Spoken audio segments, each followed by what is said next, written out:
వృశ్చిక రాశి. ఈ వృశ్చిక రాశి వారికి ఈ యొక్క మార్చి నెల ఆర్థిక వ్యవహారాల్లో మంచి అనుకూలత లభిస్తుంది.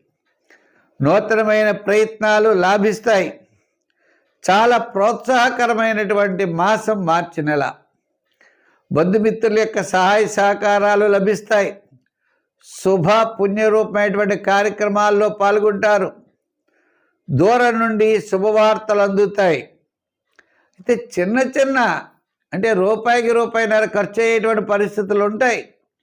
ఉన్న వాటిని పక్కన పెట్టాలి. ఇంత గురుబలం లేకపోవడం ద్వారా కొంత అవాంతరాలు, కొంత చికాకులు, స్వల్పమైన ఆటంకాలు వచ్చినా కూడా వాటిని పక్కన పెట్టి మీరు చేయవలసినటువంటి పనిని చేయండి. నిదానంగా చేయండి. మంచి ఆలోచనతో చేయండి. ఇతరుల యొక్క సహాయ సహకారాలు తప్పనిసరిగా తీసుకోండి. తద్వారా విజయం వైపుకి మీరు ముందుకు వెళ్ళడానికి మార్చి నెల ఎంతో మీకు ఉపయోగపడుతుంది.